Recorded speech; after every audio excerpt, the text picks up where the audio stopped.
안녕하세요. 여러 사연들을 읽으면서 공감도 하고 위로도 받고 있는 50대 주부입니다. 저는 결혼 25년 차입니다.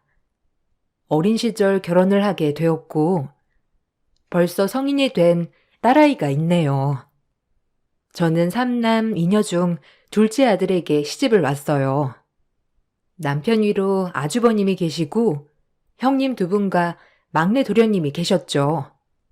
결혼을 할 때까지만 하더라도 저희 친정은 잘 사는 집안이었습니다.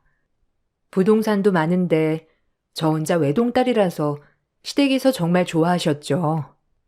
그런데 결혼 10년 차에 아버지께서 아프시면서 아버지 병원비로 부동산을 대부분 처분하게 되었습니다. 오래 사셨으면 좋았겠지만 얼마 못 가 아버지가 돌아가시게 되었고 그 후로 엄마도 아프시게 되었죠. 저는 어머니 병간호를 위해서 낮 시간대에는 거의 친정에 가 있었는데 그것 때문에 시댁에서 정말 많이 불평을 쏟아내셨습니다. 둘째야. 오늘도 엄마 병간호 갔니? 네, 어머님. 매일 낮에는 어머니 병간호 오고 있어요. 무슨 일이세요? 무슨 일이 있어야 전화를 하니? 아무리 그래도 집에는 있어야 남편이 집에 올 생각을 하지. 네가 자꾸 밖으로 돌면 남편도 밖으로 돌 수밖에 없는 거다. 거기다가 우리 둘째 저녁은 잘 챙겨주고 있니? 걱정하지 마세요. 저녁까지 다 챙겨서 나오고 있어요. 그냥 데워서 먹기만 하면 돼요. 걔가 어떻게 데우고 차려 먹니? 네가 가서 챙겨줘야지. 아무리 엄마가 아프다지만 너희 엄마도 그건 아니지. 딸이 남편 챙기게 집에 좀 보내주셔야 하는 거 아니니? 어머님, 저희 엄마 아프세요. 이제 얼마 남지 않은 시간 잘 보내고 싶은데 그런 말씀 하지 마세요.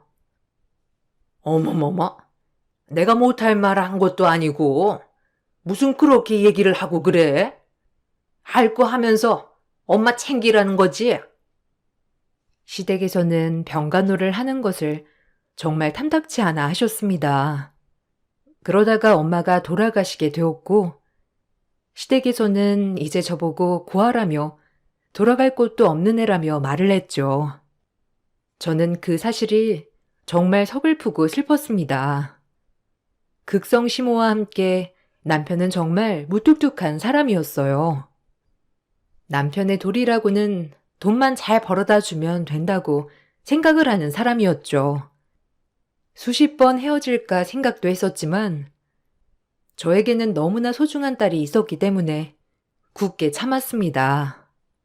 엄마가 돌아가시고 나서는 그래도 가족이라고 남편에게 기대 사는 게 낫지 않을까 하는 어리석은 생각도 많이 했었죠. 그렇게 20년의 시간이 지나 딸은 성인이 되었습니다. 공부를 잘해서 타 지역으로 좋은 대학을 다녔고 집에는 저와 남편만 생활을 하게 되었죠. 집에 저와 남편만 있음에도 불구하고 남편은 저에게 크게 관심이 없었습니다. 이런 상황에서 친정엄마가 돌아가시게 되면서 저는 친정 유산으로 8억 빌라를 받게 되었어요. 그동안 가정주부로 생활을 하면서 경제 생활을 한 적이 없었지만 유산으로 빌라를 받게 되면서 남편만큼의 월급을 받을 수 있게 되었죠. 그래서 그런지 남편과 시댁에서는 유산을 받은 이후로 잘해주기 시작했어요. 당신 요즘 가고 싶은 곳 있다고 하지 않았어? 이번 주에 연차 쓸 수 있을 것 같은데 같이 한번 가볼까? 아, 정말요? 요즘 많이 바쁘다고 한 거 아니었어요? 그렇긴 한데 요즘 당신 수연이도 대학 가고 그래서 우울해하는 것 같아서 같이 여행 다니다 보면 좀 나아지지 않을까? 나야, 당신이 그렇게 해주면 너무 좋죠. 혼자 여행 가는 것도 그렇고. 그런데 이번 주말에 시댁 행사 있는 거 아니었어요? 아, 그건 걱정하지 마. 내가 어머니한테 잘 말해뒀어. 어머니도 괜찮다고 하시니까 우리 이참에 여행 한번 다녀오자고.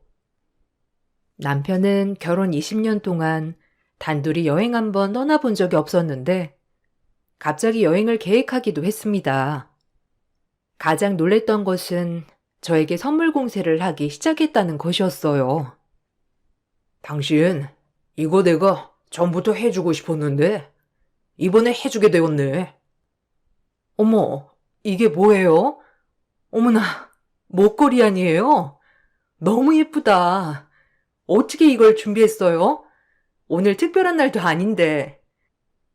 그냥 당신 생각나서. 그동안 당신 고생 많았잖아. 외벌이에 아껴서 살림하느라 고생했는데 이제는 이 정도 쓸 수 있지 뭐. 아휴, 고마워요. 당신한테 신혼 때 빼고는 이렇게 선물 받은 거 오랜만인 것 같네. 미안해. 앞으로는 당신한테 이런 선물 자주 해줄게. 남편은 정말 지금까지 제가 알고 있던 사람이 맞는지 싶을 정도로 저에게 지극정성이었습니다.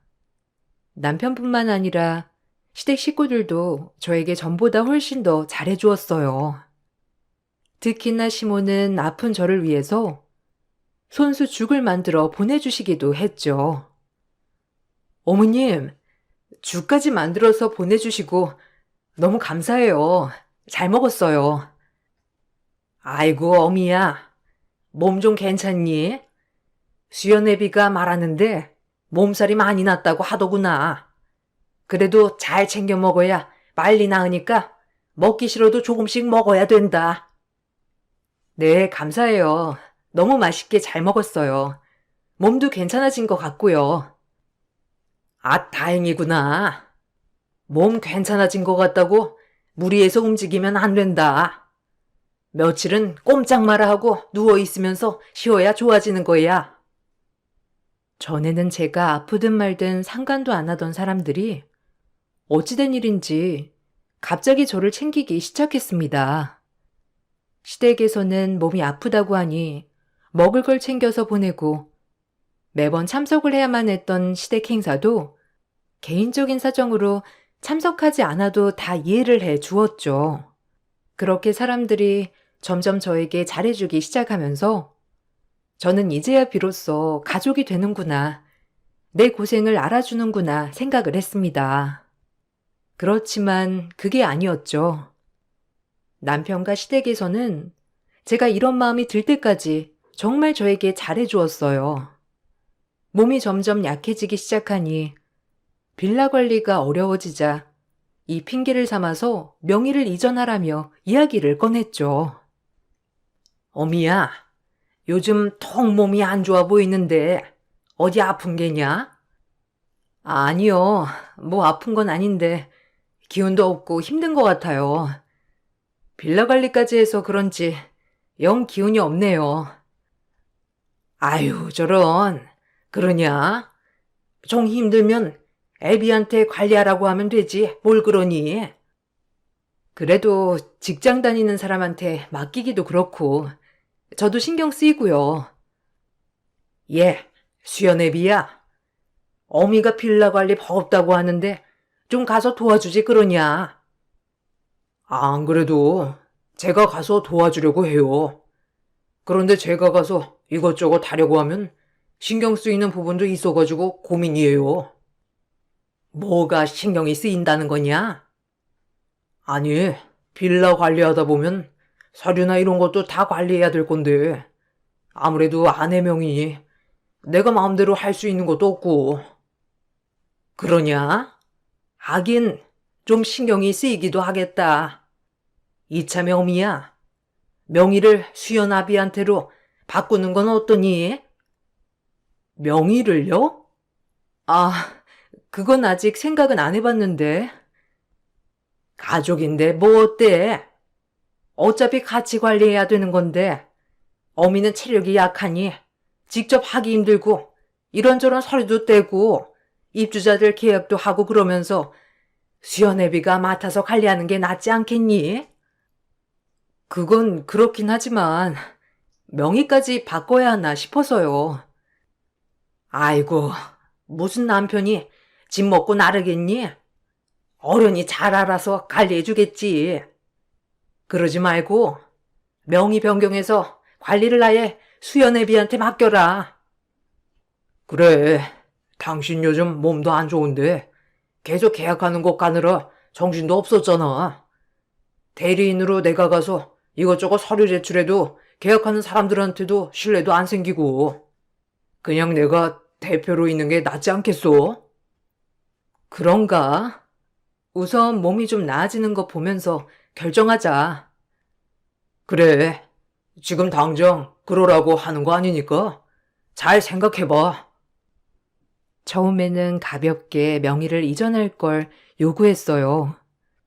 처음에는 굳이 그래야 하나 싶었는데 생각을 해보니 입주하는 사람들이 여러 번 바뀌면서 계약을 할 때마다 남편이 대리인으로 가서 계약을 하고 그런 것이 번거롭게 느껴지기도 하더라고요.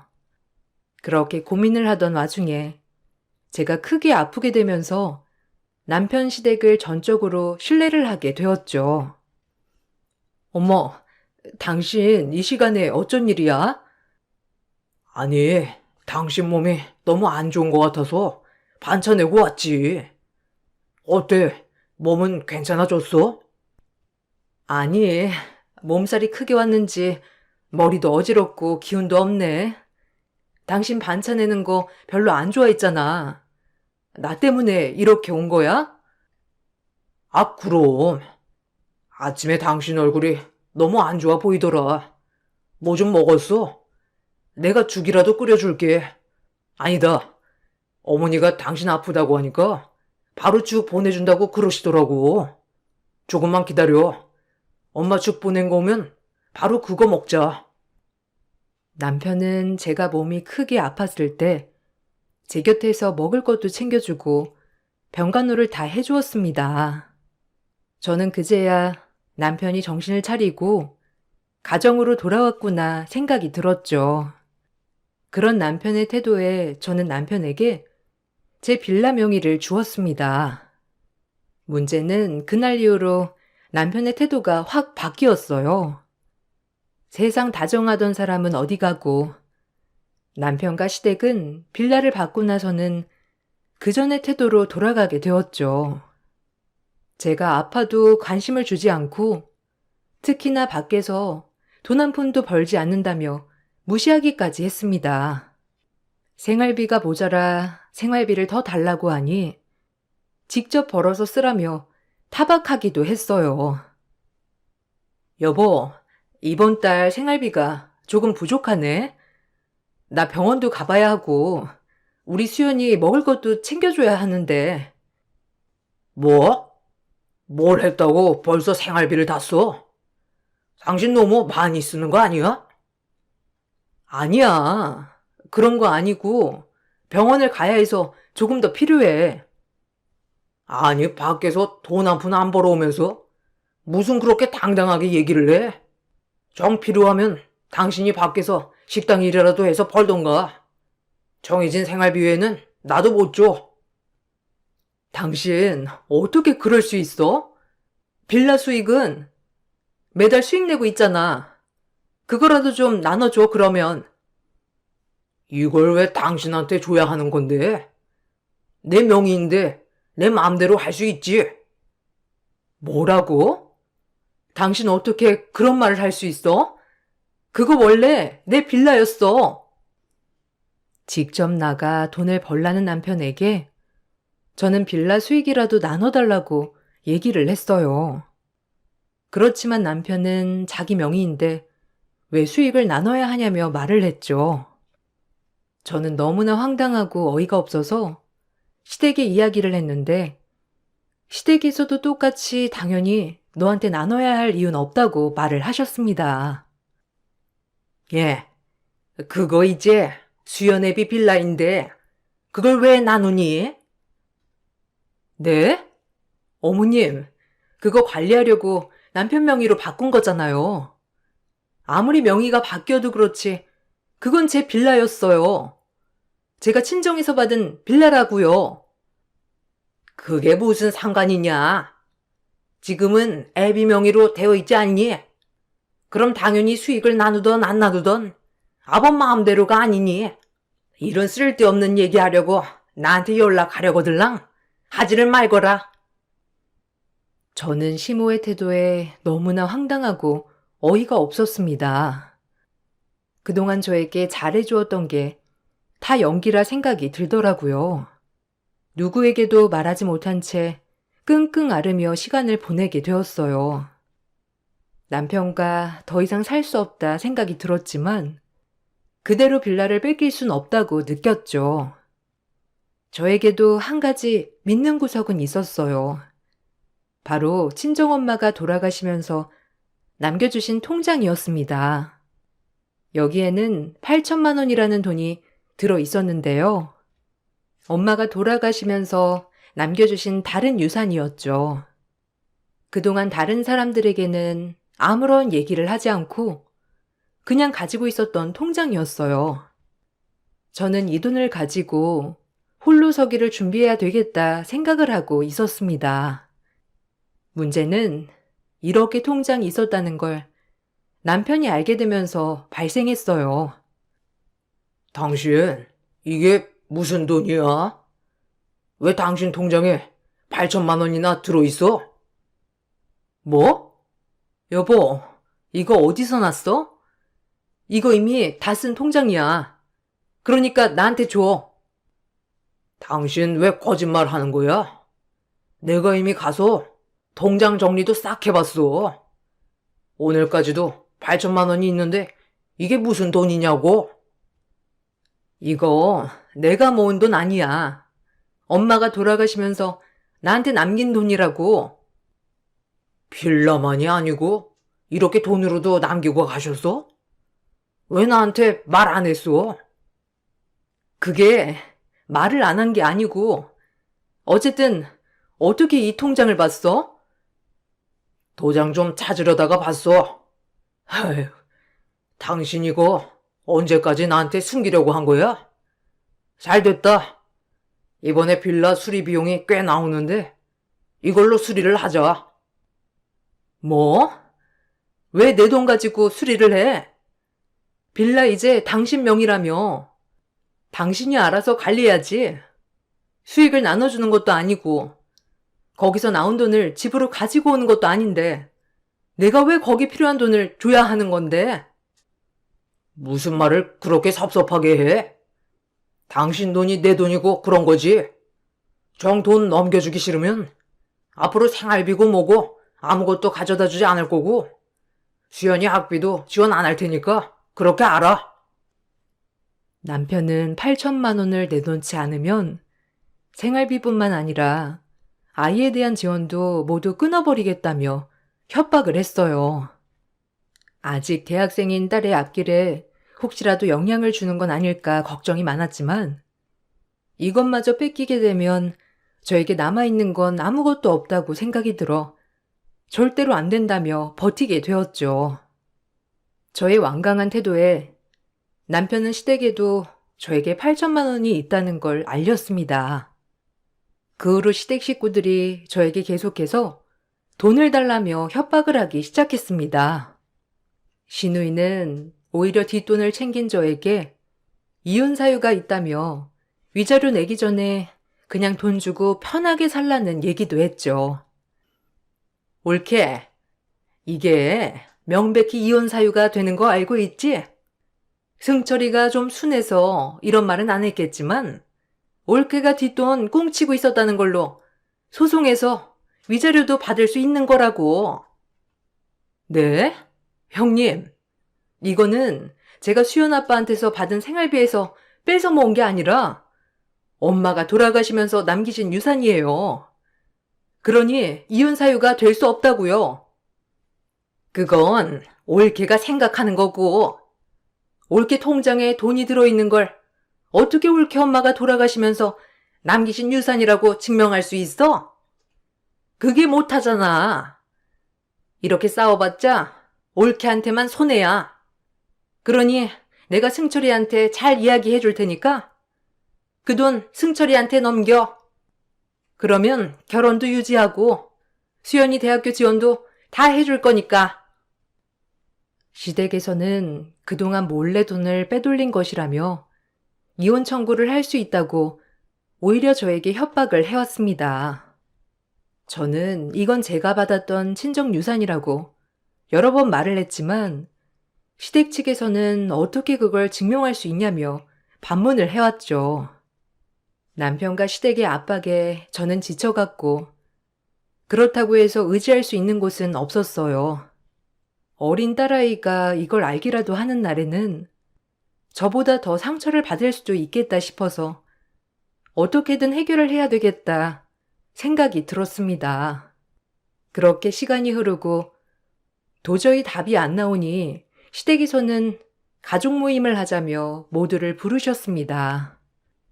모든 가족들이 다 모여 있었어요.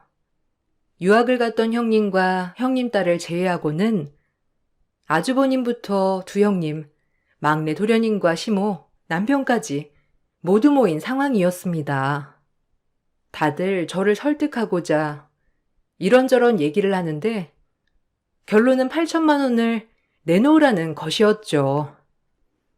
재수씨, 내가 이런 얘기 하고 싶지 않은데 굳이 승철이한테 돈 주기 싫으면 그냥 나한테 투자를 해요.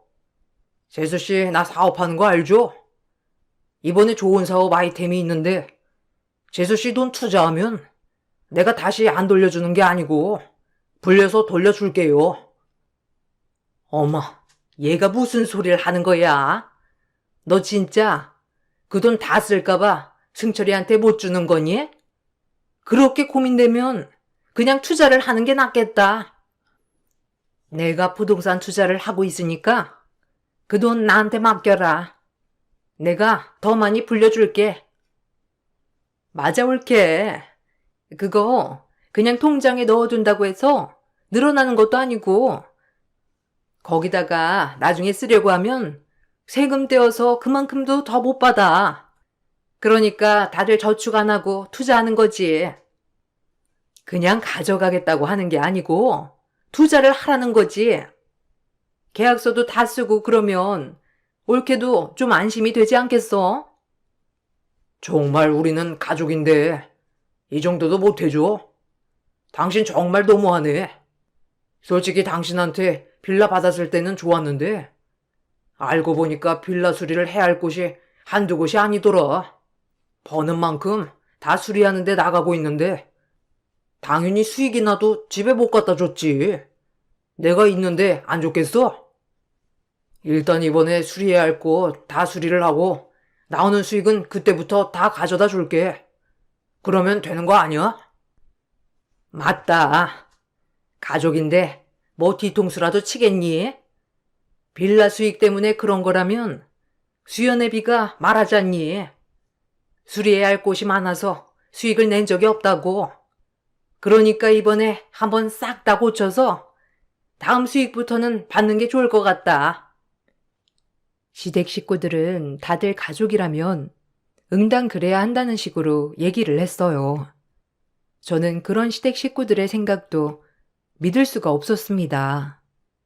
사실 빌라가 오래되긴 했지만 그렇다고 매번 수리비 때문에 한 푼도 돈을 가져다 주지 않다는 건 말도 안 되는 일이었어요. 남편이 빌라를 받고 나서는 평소 타던 자동차도 바뀐 걸 알고 있었거든요. 저는 절대 그럴 수 없다고 말을 했습니다. 무슨 생각으로 자꾸 저한테 통장을 넘기라고 하시는 건지 모르겠습니다만 저는 통장 드릴 생각 없습니다. 저 이혼하겠습니다. 뭐? 당신 정말이야? 당신 이렇게 나가면 나 소송할 거야. 당신 생활비 일부 개인적으로 사용했다고? 그래, 마음대로 해봐. 이건 엄마가 남긴 유산이고 당신네들이 탐낼 자격은 하나도 없으니까. 뭐라고? 당신네들? 너 지금 나한테 말하는 거니? 아니 얘가 돈 맛을 보더니 정신이 어떻게 된 거 아니니? 그동안 빌라 수익 받을 때도 이상하다 싶었는데 아주 단단히 미쳤구나. 당신 제정신이야? 어떻게 그게 나한테 권리가 없어? 당신 재산이면 내 재산도 되는 거지. 헛소리 하지 말고 빨리 내놔. 저는 저에게 협박을 하는 남편을 뿌리치고 밖으로 나가려고 했어요. 그렇지만 남편은 저를 붙잡더니 시댁 식구들이 모두 달라붙어 작은 방에 저를 밀어넣고 문을 닫아버렸습니다. 문을 열려고 아무리 노력을 해도 열리지가 않더라고요. 이게 뭐 하는 짓이야? 문 열어, 빨리! 이거 납치고 감금이야? 허, 납치? 감금? 웃기는 소리 하네. 당신이 정신이 이상해졌는데 어떻게 밖으로 나가라고 해? 내일 정신과 전화해 놓을 테니까 여기서 기다리다가 검진 받으러 가자고. 뭐? 다들 미쳤어? 돈 때문에 이렇게까지 하는 거야? 그러게, 처음부터 통장 넘겼으면 이런 불미스러운 일이 있었겠니? 됐다. 거기서 반성이나 하거라. 들어간 김에 통장 비밀번호나 알려주고. 그래, 비밀번호만 알려주면 바로 문 열어줄게. 정말 대단들하다. 남의 재산 뺐더니만 이제는 협박, 감금까지 해? 정말 징글징글하다. 그 징글징글한 거 끝까지 한번 겪어봐. 언제까지 버티나 보자. 시댁 식구들은 계속 작은 방 광에 저를 못 나가게 두었습니다. 밖에서는 단단히 걸어 잠갔지 창문도 없는 공간에서 저는 어떻게 해야 할지 굉장히 불안하고 난감한 상황이었어요. 특히나 핸드폰도 바로 거실 가방에 두고 나왔기 때문에 더더욱 아무것도 할 수 없는 상황이었죠. 그렇게 절망에 빠진 순간 새벽이 되어 누군가가 문을 열어주었어요. 깜짝 놀라 소리를 지르려 하니 바로 입을 막고 저를 꺼내주었죠. 쉿! 작은 엄마, 저 누군지 알아보시겠어요? 저 유빈이에요. 유빈아, 너 캐나다에 있는 거 아니었어? 어떻게 여기에 있어? 엄마는 어디 가셨어? 엄마는 지금 밖에 계세요. 빨리요. 다른 가족들 깨기 전에 빨리 나가셔야 돼요. 새벽녘 저를 꺼내주었던 것은 15살이었던 형님 딸이었습니다. 몰래 저를 빼주고는 밖으로 얼른 나가야 한다며 말을 했죠. 형님 딸은 형님과 함께 아주 어릴 적부터 캐나다 유학을 떠났습니다. 그래서 아주버님 혼자 국내에 살고 있었죠. 돌쟁이였던 형님 딸을 14년이 지나서 만나게 된 것이었어요. 시댁에서도 이 사실을 탐탁치 않아 했지만 어차피 유학자금은 형님 친정에서 나오고 있었기 때문에 다들 뭐라고 하지 못했던 상황이었습니다. 몰래 밖으로 나와보니 형님이 밖에서 기다리고 있었어요. 형님, 어떻게 여기 오셨어요? 언제 한국에 들어오신 거예요? 동서, 괜찮아? 아유, 내가 동서 얘기 듣고 깜짝 놀라서 바로 왔잖아. 동서, 정말 괜찮은 거야? 네, 제 얘기 어떤 거 들으신 거예요? 아니, 동선의 어머니 돌아가시고 남긴 빌라를 넘겨줬다며. 왜 그랬어? 아니다. 일단 다른 사람들 보기 전에 이동하자. 형님은 차를 타고 다른 곳으로 가자며 바로 이동을 했습니다. 이동을 하면서 꺼낸 이야기는 정말 충격적이었어요. 형님은 이 집안 사람들이 다들 돈에 미쳤다고 말을 했죠. 본인 역시 신혼 때 친정이 잘 사는 걸 알고서는 돈을 자꾸만 빌려달라고 했다는 것이었어요. 아이고, 말도 마. 결혼한 지 1년이 딱 지나니까 그때부터 도련님이고 아가씨고 어머님이고 다들 돈돈거리는데 정말 미치는 줄 알았어. 거기다가 남편도 사업한다고 사업자금 필요하다면서 징징대지. 나도 처음에는 친정 도움받아서 몇 번 도와줬었는데 이게 한 번 그러니까 밑도 끝도 없었어. 정말요? 저는 그런 사실을 전혀 몰랐어요. 형님이 그냥 유빈이 교육 때문에 해외로 가신 줄만 알았죠. 아유, 나라고 친정 식구들 다 여기 있는데 가고 싶었겠어? 거기다가 겨우 돌진한 어린아이를 데리고 말이야. 친정에 얘기를 했는데 친정에서는 이혼은 절대 안 된다고 해서 어쩔 수 없이 그럼 유학을 가겠다고 한 거지. 뭐 시댁에서는 결사 반대하면서 난리였지만 돈은 다 친정에서 대준다고 하는데 뭐 어쩌겠어. 그래서 나도 캐나다로 가게 된 거야. 아니 그래서 빌라는 어떻게 하다가 넘겨준 거야? 저는 형님께 그동안의 이야기를 모두 해드렸습니다. 형님은 그럴 줄 알았다며 말을 하더라고요. 원래 아이가 어느 정도 크면 아주버님과 이혼을 해야 되겠다 생각을 했지만 사실 그러기 위해서는 한국으로 들어가야 하니 굳이 하지는 않았다고 하시더라고요. 종종 아주버님과 통화를 하면서 한국 상황을 보고 있었는데 이번에 남편에게 빌라가 넘어왔다는 소식을 듣고 나서 부랴부랴 한국으로 들어오게 되었다고 말을 하셨죠. 아마 그 집 사람들은 내가 자기들 피해서 해외 간 거 다 알고 있었을 거야. 그러니 동서한테는 더 겸허하게 접근했겠지. 내가 여러 번 동서한테 귀띔을 해주려고 했는데 아무리 남편한테 물어봐도 동서 전화번호는커녕 서방님 전화번호도 안 알려주잖아. 아유, 처음부터 알고 내가 말해줬으면 좋았을 것을. 괜찮아요, 형님. 이렇게 저를 구해주셨잖아요. 그런데 형님은 이렇게 저 도와주셔도 괜찮으신 거예요? 그럼 뭐 어때? 그리고 본인들이 잘못한 일이니까 이거에 대해서 뭐라 할 순 없을 거야. 그런데 앞으로 어떻게 하려고? 이혼은 할 거지? 그럼 지금부터 준비해야지. 네, 어느 정도 자료들을 준비하고 있는데 사실 어떻게 해야 할지 고민이에요. 저쪽에서도 제 유책 사유로 이혼 청구할 수 있다고 해서요. 그건 걱정하지 마. 내가 이혼 준비하던 변호사가 있는데 소개해 줄 테니 한번 만나서 얘기해 봐. 형님께서는 이혼을 준비하던 변호사를 소개해 주셨고 저는 변호사 상담을 통해서 이혼을 준비하게 되었습니다.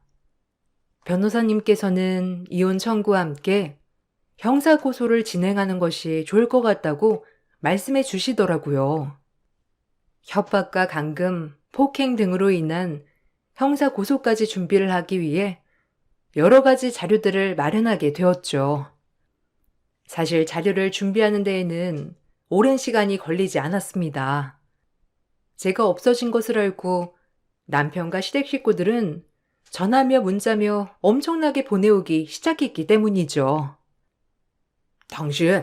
당신 어디야? 어떻게 거기서 나왔어?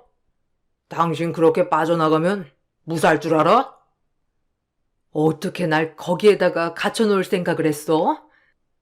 그렇게 하면 내가 순순히 통장 넘길 거라고 생각한 거야? 뭣도 없는 주제에. 결국 당신 통장은 나한테 오게 되어 있어. 지금 통장도 나한테 있고 비밀번호를 내가 모를 거라 생각해?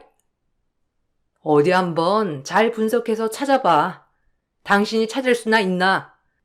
그리고 지금까지 했던 행동들 다 증거 자료로 모아서 이혼 청구할 거니까 그렇게 알고 준비해. 이혼 청구? 누구 맘대로? 이혼 청구는 당신이 아니라 내가 해야지. 몰래 뒷돈 만들어 놓고서는 어디서 이혼 청구를 입에 올려? 내가 언제 몰래 뒷돈을 만들었다고 그래?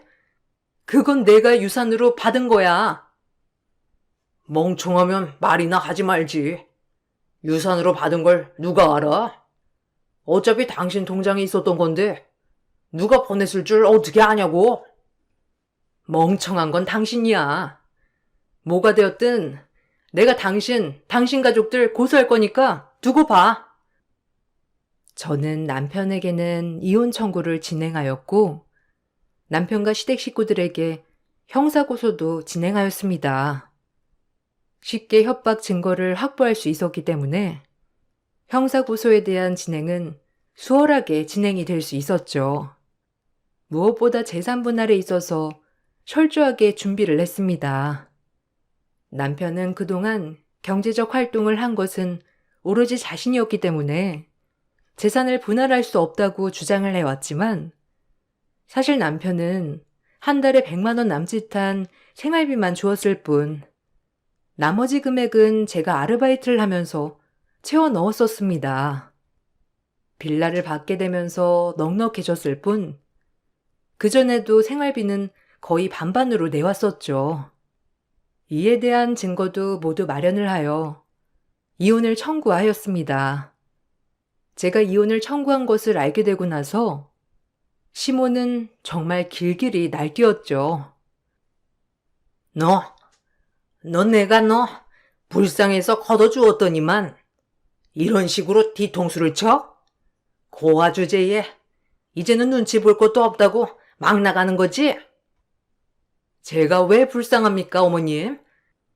저 엄마 아빠 다 살아계셨을 때 시집갔고 25년 동안 부족한 거 없이 도리 다 했습니다. 너무하신 건 어머님이시죠? 아유, 정말 단단히 미쳤구나. 남편을 받들면서 살아야지. 이렇게 죽일 듯이 달려드는 게 어떻게 도리를 다 한 거니? 제가 먼저 시작한 적 없습니다. 가만히 있던 저를 건든 건 그쪽들이시고요. 더군다나 제가 이제는 눈치를 봐야 할 필요가 없겠네요. 뭐? 그쪽? 너 이제는 막 나가자는 거구나? 그래, 어디 한번 해볼 대로 해봐라.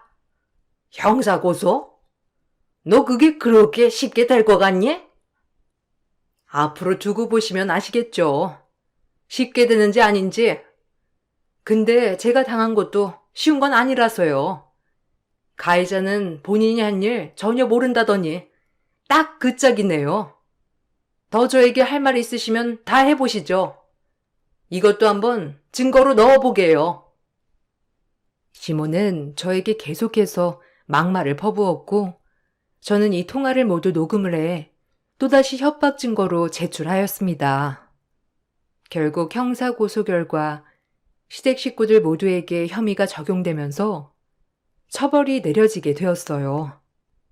남편과의 이혼 역시 성립이 되었습니다.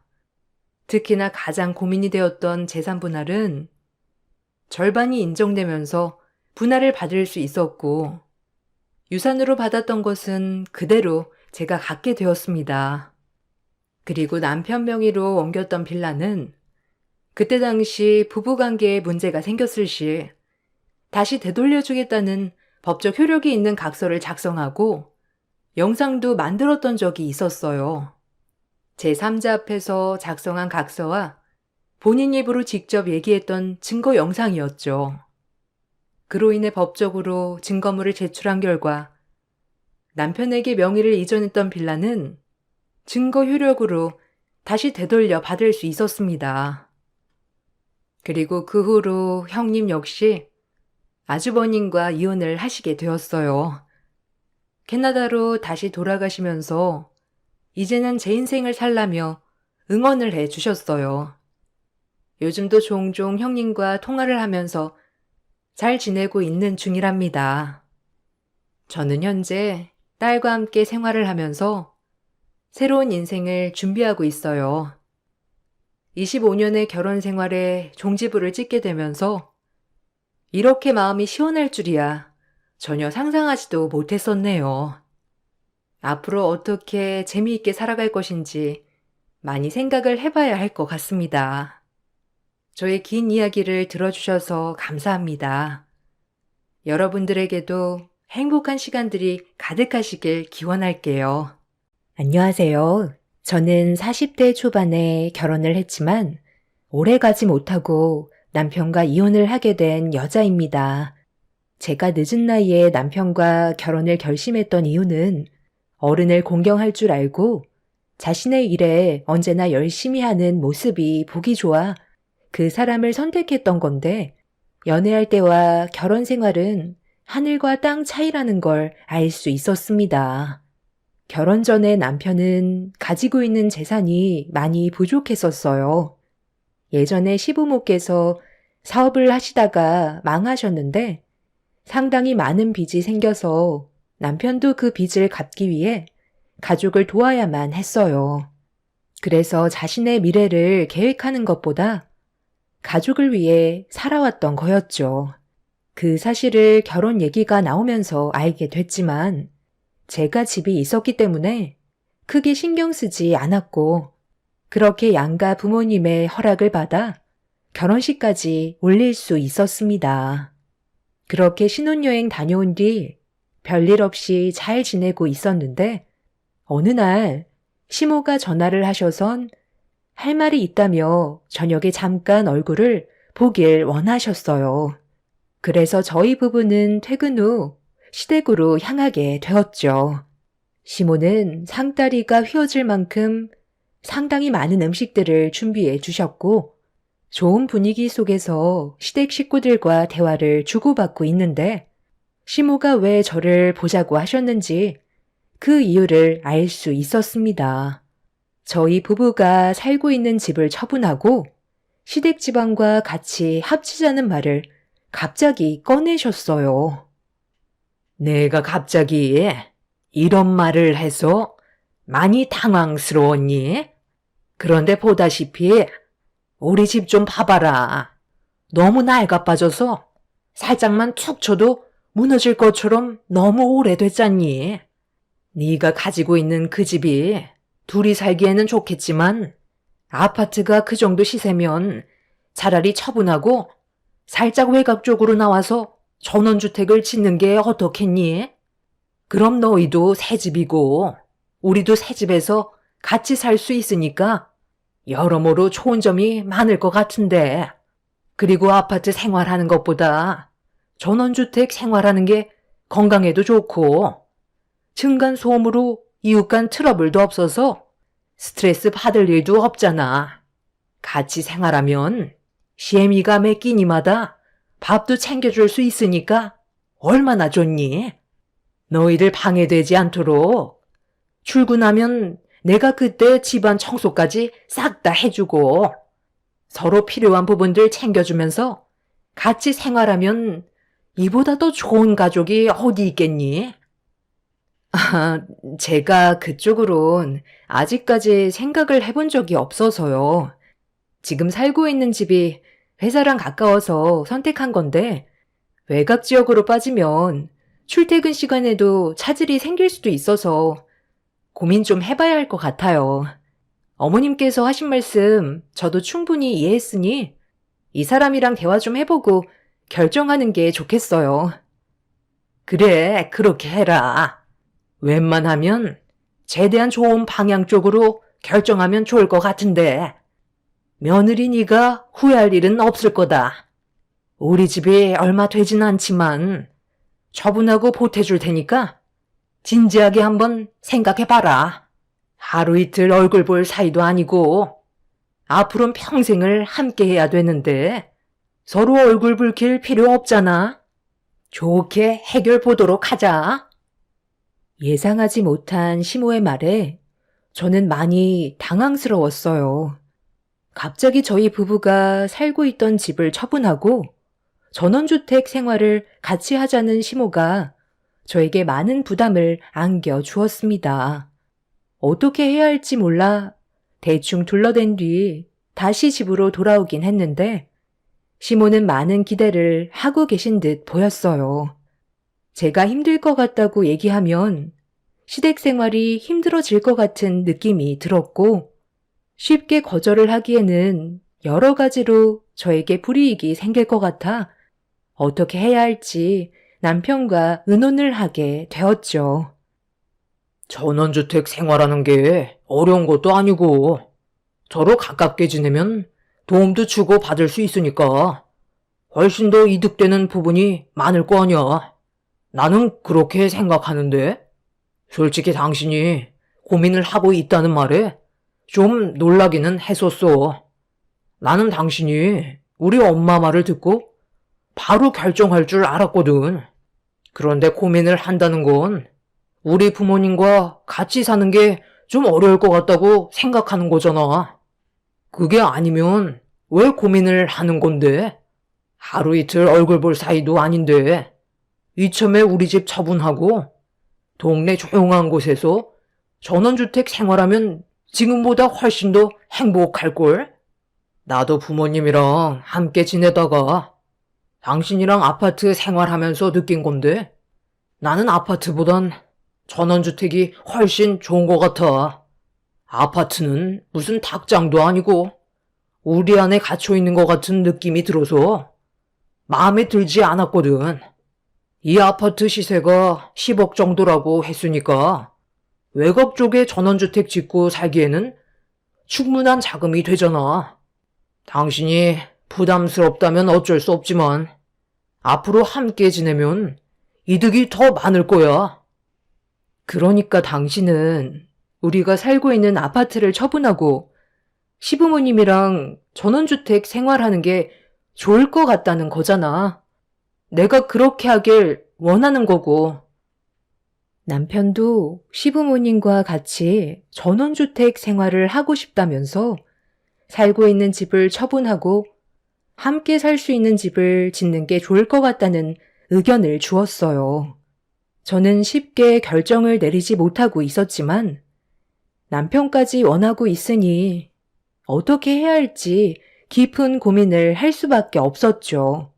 이 사실을 저 혼자 결정할 수 없을 것 같아 부모님께 제 상황을 설명해 드렸고 한참 동안 대화한 끝에 저희 부모님은 제 결정을 존중한다면서 마음이 편한 쪽으로 선택하는 게 좋을 것 같다는 의견을 주셨고 저를 딸처럼 아껴주시고 사소한 거라도 관심을 가져주시는 시부모님의 행동들에 고마움이 컸던 저는 큰 결정을 하게 되었습니다. 시댁 집안과 좋은 관계를 유지하기 위해 내리게 된 선택이 옳았길 바라면서 살던 집을 정리하고 전원주택 생활을 하려고 준비를 하게 되었죠. 시부모님께서는 잘한 결정이었다고 저에게 좋은 말을 아끼지 않으셨고 지금의 선택이 후회가 되지 않길 간절히 바랬었는데 전원주택이 모두 지어지고 난 이후 제가 상상했던 그런 생활과는 전혀 다른 방향으로 흘러가고 있어 점점 기분이 안 좋아졌고 시부모님과 남편의 행동에 대해 불만을 가지게 되었어요. 그래서 모두가 모였을 때 제가 가진 고민과 앞으로의 방향성에 대해 시부모님과 진지하게 대화를 이어나갔고 시모는 화장실 들어갈 때와 나갈 때 다르다고 결국 저에게 상처를 주셨어요. 네가 무슨 말 하는지 충분히 알아들었다. 그런데 어떻게 하루도 빠짐없이 매일 챙겨줄 수가 있겠니? 나도 사람이다.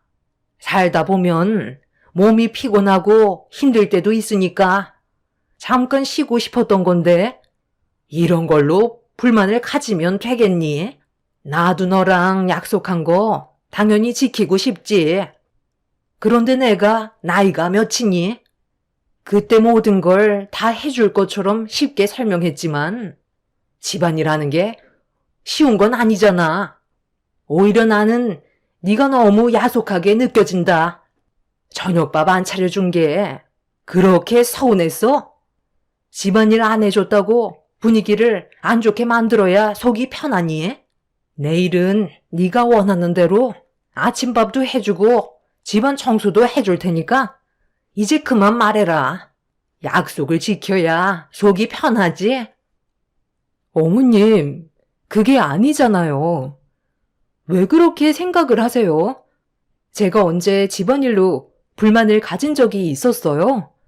집 해드렸는데 삼시세끼 안 해줬다고 한마디 꺼낸 적도 없었잖아요.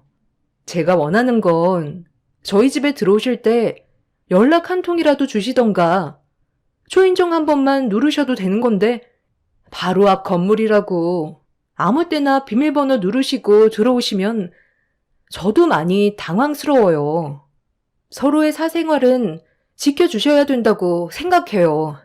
제가 새벽 6시에 출근하는데 어머님이 새벽 3시나 4시에 들어오셔서 냉장고 뒤지시거나 갑자기 방문을 활짝 여셔서 저를 깨우시는데 이건 아니라고 생각해서요. 급한 일 아니면 늦은 시간에는 자제해 주셨으면 좋겠어요. 내가 너를 딸처럼 생각하고 편해서 그런 건데, 그게 뭐 얼마나 신경 쓰인다고 사람 불편하게 만드니? 막상 필요한 게 있으니까 물어본 것 뿐인데, 그게 그렇게 잘못된 거야?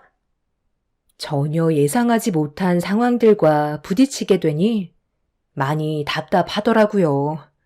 제가 살던 아파트를 처분해서 시부모님이 사시던 집 처분한 돈과 합쳐서 전원주택 2채를 지었는데 아무래도 한 채를 짓는 것보다 2채를 짓다 보니 평수는 좀 작아졌지만 그래도 둘이 살기엔 좋았고 시부모님도 만족하셔서 저도 기분 좋게 받아들이고 있었는데 생각지도 못한 일들에 당황스러웠었죠.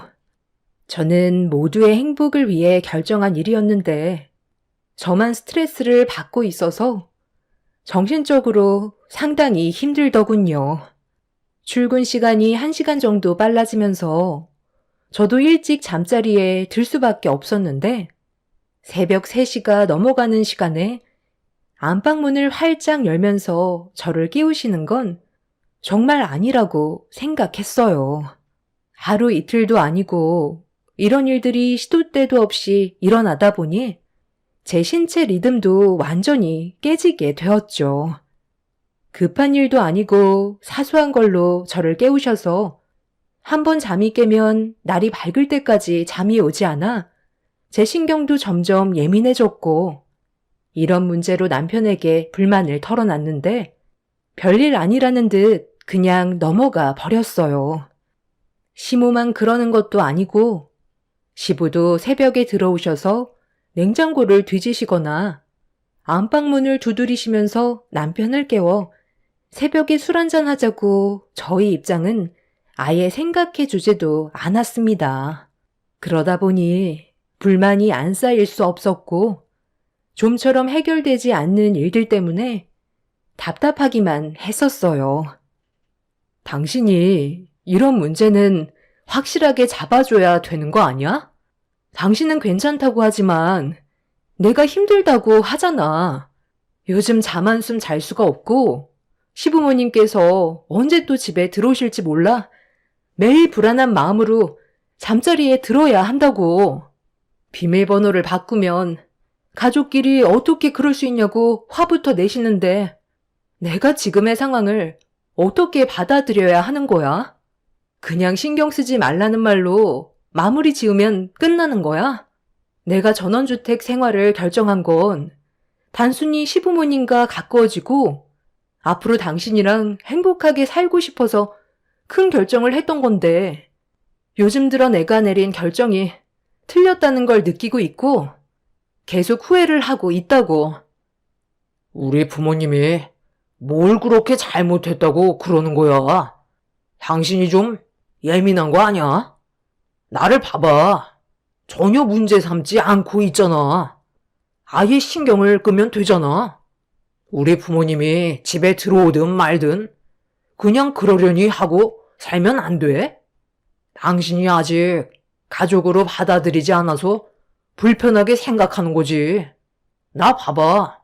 아무렇지도 않잖아. 당신이랑 내가 같아? 아무리 가족처럼 생각하라고 하지만 그래도 나는 며느리고 시부모님의 행동 하나하나에 예민해질 수밖에 없다고. 당신이 이 문제를 해결해주지 못한다면 나는 오래 버티지 못할 것 같아. 전원주택에서 생활하기 전에 내가 제일 고민했던 걸 당신도 알고 있었으면서 어떻게 나에 대한 배려는 조금도 없는 건데?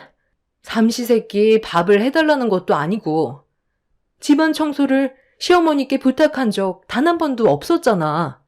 하루 일과가 끝이 나고 집에서 쉴 때만큼은 배려를 좀 해달라는 건데 그게 그렇게 잘못됐어? 입장을 바꿔놓고 생각을 해봐. 당신이 자고 있는데 우리 부모님이 예고도 없이 안방문을 활짝 열어서 당신을 깨우면 기분이 좋겠어? 다음날 새벽같이 회사에 출근해야 되는데 우리 부모님 때문에 잠 다 깨버려서 그대로 회사에 출근해야 된다고 생각을 해봐. 당신 기분은 어떨 것 같은데? 왜 말이 없어? 막상 입장을 바꿔놓고 보니까 할 말이 없어지니? 서로 지킬 것만 지켜주면 얼굴 붉힐 일도 없는데 왜 상황을 이렇게 만드시는지 모르겠어. 나를 전혀 이해해주지 않고 있잖아. 이게 배려인 거야? 다시 한번 말하지만 당신이 이 문제를 최대한 빨리 해결해 줬으면 좋겠어. 남편은 얼굴에 불만이 가득했어요. 저를 이해해주지 못하고 있는 남편의 모습에 저 또한 실망을 하고 말았죠. 하루 이틀도 아니고 계속해서 시부모님의 예상치 못한 행동들이 제 심기를 불편하게 만들다 보니 저도 모르게 점점 예민해지더군요. 더욱더 감정이 안 좋아지게 될까봐 최대한 빨리 모든 상황을 해결하고 싶었는데 저를 이해해주지 못하고 오히려 더 크게 화를 내시는 시부모님의 모습들이 저를 더욱더 서운하게 만들었죠. 그런데 어느 날 새벽에 잠자리가 불편했는지 저도 모르게 눈이 떠졌길래 목이 말라 주방으로 나왔는데 제 드레스룸이 불이 켜져 있더라고요. 분명히 잠자리에 들기 전에 집안 전체를 소등했었는데 드레스룸에 불이 켜져 있어서 천천히 걸음을 옮기고 있었는데 누군가 드레스룸 안에 들어갔는지 인기척이 느껴지고 있었어요. 조심스럽게 문틈 사이로 안을 들여다본 순간 저는 충격적인 광경을 보고 말았습니다. 시모가 제 옷들 중에서 비싸 보이는 것들만 쇼핑백에 넣고 있었습니다. 어머님, 지금 뭐 하시는 거예요? 왜 제 옷을 쇼핑백에 넣으시고 계세요? 잠깐만 나와보세요. 가방까지 넣으셨네요? 지금 몇 시인 줄 아세요? 새벽 4시예요. 제 물건을 허락도 없이 건드시면 어떡해요? 이건 정말 너무하다고 생각되지 않으세요?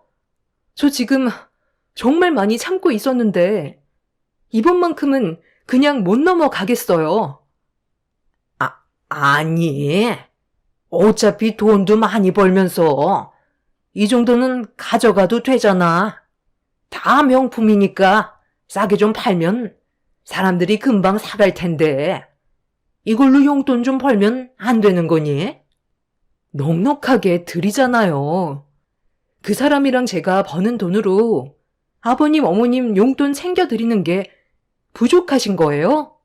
저도 이제 도저히 못 참겠어요. 당장 제 집에서 나가주세요. 여보, 저기 베란다에서 좋은 물건 하나 가지고 왔는데 이거 꽤 비싼 게 팔릴 것 같지 않아? 골프채들도 명품인가 봐. 내가 봤을 때 몇백은 좋게 넘겠어. 아버님도 계셨어요? 정말 다들 왜 그러시는 거예요? 계속 이런 식으로 행동하시면 같이 살 수 없다고요. 더는 안 되겠네요. 확실하게 짚고 넘어가야 되겠어요. 저는 세상 모르고 자고 있는 남편을 흔들어 깨웠어요. 시부모님께서는 이미 제가 깊은 잠에 빠져 있을 때 한 차례 비싼 물건들을 밖으로 옮긴 상태였습니다. 시댁 집안이 많이 부족하다는 건 알지만 용돈도 부족하지 않게 넉넉하게 드리고 있었는데 얼마 지나지 않아 다 쓰셨는지 해선 안 될 짓을 저지르셨고 좀 전의 상황에 대해 남편한테 전부 설명을 했는데 제가 생각했던 거와는 다르게 남편은 오히려 시부모님을 두둔하면서 제가 잘못했다는 어이없는 말을 늘어 놓았어요. 사람 착해 보이는 거 하나 보고 경제적으로 부족한 집안이라도 결혼을 선택했던 건데 그날 처음으로 남편과의 미래가 전혀 보이지 않았습니다. 방금 뭐라고 그랬어? 이게 아무 일도 아니라는 거야? 집에 조용히 들어오셔서 내 물건들을 함부로 가지고 가셨는데 당신은 어떻게 이걸 보고도 별일 아니라고 할 수가 있어? 지금 이 상황이 얼마나 심각한지 모르는 거야? 남의 물건을 훔쳐간 거나 다름없다고. 아무리 가족이라고 해도 이건 아니잖아. 글쎄, 나는 우리 부모님이 물건을 훔쳤다고는 생각 안 하는데 용돈이 부족하신데 돈을 더 달라고 하기에도 미안하시니까 나름 방법을 찾으신 거잖아. 두 분께서 한 달 생활하시는 돈이 많이 부족하세요? 용돈 좀 올려드리면 앞으로 이런 일은 없을 것 같아요. 제가 해결해 드릴 테니 한번 말씀해 보세요. 역시 내 아들이 눈치 하나는 빠르다니까. 한 달 생활하는 용돈이 둘이 합쳐 200만 원밖에 안 돼서 여기저기 여행 다니고 생활비 쓰고 모임 다니다 보면 딱 보름 안에 다 써버리더라. 계산해 보니까 넉넉하게는 아니더라도 한 달 용돈이 400 정도면 딱 괜찮을 것 같은데 이번에 내가 아는 지인들이 부부 동반으로 울릉도 여행 좀 가자고 하는데 너희들한테 용돈 좀 달라고 얘기하기도 그래서 며느리 옷이랑 가방 중에 명품들만 골라서 싸게 처분하려고 했지. 그런데 며느리 너는 우리 마음도 모르고 어떻게 나를 도둑 취급할 수가 있니? 이참에 새로운 옷으로 채워 넣으면 되는 건데 이 새벽에 난리를 쳐야겠어? 알아도 모르는 척하고 지나갔다가 나중에 좋게 대화로 풀어나가면 되는 거지. 굳이 내 아들 앞에서 범죄자 취급을 해서 나한테 상처를 줘야 되겠니? 더러워서 안 가져갈 거고 내가 미안하다. 잘못한 것도 없는 제가 오히려 조금의 인정도 없는 며느리가 되어버렸고 남편과 시부모님은 저에게 등을 돌렸습니다. 시부모님께서 집으로 돌아가시자 남편이 처음으로 저에게 목소리를 높여 화를 냈어요. 처음 본 모습에 당황한 저는 할 말을 잃었고 결국 서운함에 눈물이 흐르고 말았지만 남편은 저를 위로해주지 않았죠. 눈물 흘리면 그걸로 끝이야? 당신이 어떤 상황인지 먼저 파악을 한 다음 해결하면 되는 건데 우리 부모님을 도둑으로 몰아가? 정말 그렇게 안 봤는데? 당신 그 정도밖에 안 되는 사람이었어? 내가 왜 당신을 선택했는지 몰라? 배려심 많고 나를 많이 이해해주고 사랑해줘서 함께 살기로 결정한 거잖아. 우리 부모님이 오죽했으면 당신 물건에 손을 대셨겠어? 울릉도에 가고 싶으신데 용돈은 다 떨어졌고 또 돈을 달라고 하기에는 눈치 보이고 미안하시니까 밤에 몰래 옷을 챙기신 거잖아. 그런 모습을 봤을 때 마음이 전혀 아프지 않았어? 지금 나는 가슴이 찢어질 것처럼 아프다고. 그 자리에서 용돈 드리겠다고 하면 좋게 끝날 일을 서로에게 안 좋은 감정만 만들어서 상처까지 남겼으니 앞으로 어떻게 해결할 거야? 당신이 우리 집안 돈 없다고 무시하는 거나 다름없다고. 그럼 시부모님 행동이 잘했다는 거야? 늦은 새벽에 집에 몰래 들어오셔서 허락도 없이 내 물건을 전부 털어가려 하시다가 나한테 걸린 건데 이게 그럼 잘하신 행동이냐고. 차라리 용돈을 달라고 하는 게 훨씬 낫지. 어떻게 이 상황에 당신은 내 편이 아닌 시부모님 편을 들어줄 수가 있어? 지나가는 사람 아무나 붙잡고 누가 잘못한 건지 얘기해봐. 그리고 내가 언제 당신 집안이 돈이 없다고 무시한 적 있어? 오히려 도와줬고 살던 집까지 처분하고 전원주택까지 지어드렸어. 세상 어디에 나 같은 여자가 있을 것 같아? 그만큼 당신을 진심으로 사랑했기 때문에 그런 결정을 내린 거라고. 그런데 좀 전에 있었던 일들은 내 입장에서 말을 해줘야 하는 게 맞는 거잖아. 오늘 일로 당신한테 너무 큰 실망을 해서 내 마음이 큰 상처로 남게 되었고 앞으로 어떻게 살아가야 할지 곰곰이 생각해 볼 거야. 차라리 아파트에서 살았을 때가 나는 훨씬 좋았던 것 같아.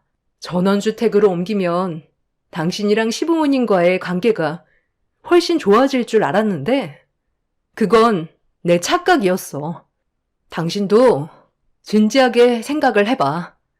우리 관계가 앞으로 좋아질지 아니면 더 나빠질지 고민하고 나중에 다시 대화하자. 도저히 이해를 하지 못하겠더라고요. 제 물건에 손을 댄 건 가족이라 해도 법적으로 문제가 될 수 있는 건데 시부모는 아무렇지 않게 행동하셨어요. 그리고 남편도 제 편이 아닌 시부모님 편에 서서 저를 오히려 이상한 사람 취급을 하고 있었죠.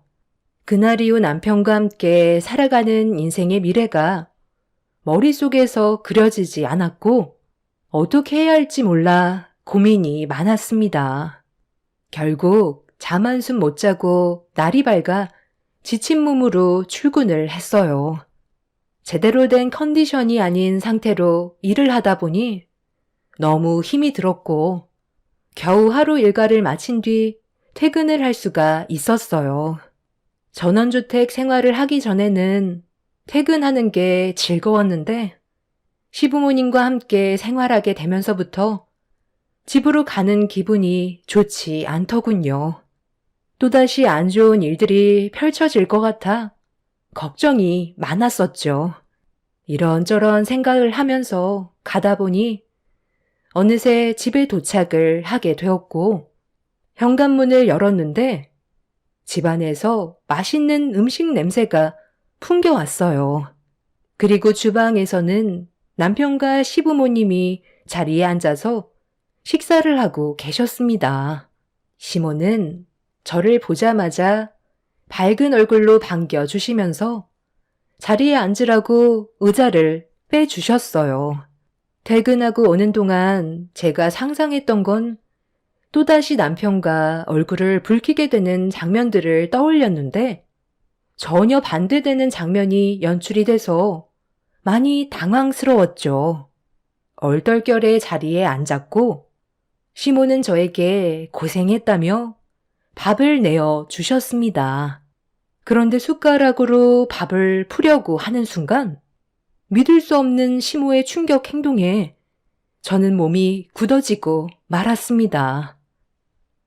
어머님, 제 밥이 얼어있는 냉동밥인데 혹시 잘못 주신 거 아니에요? 숟가락이 들어가지 않을 정도로 얼어 있어서요. 잘못 주신 거 맞는 거죠? 맞게 줬는데 입맛이 없니? 먹는 게 왜 이렇게 시원찮아? 다 너를 위해서 그런 거니? 주는 대로 먹어라. 요즘 네가 열이 많은 것 같아? 시원하게 먹으라고 냉동밥 해준 거다. 우리 때문에 스트레스 많이 받았다며? 혈압 오르면 안 되니까 열 좀 식히게 냉동밥으로 먹어라. 그리고 이게 건강엔 더 좋대. 소화도 천천히 되니까 소식할 수 있잖아.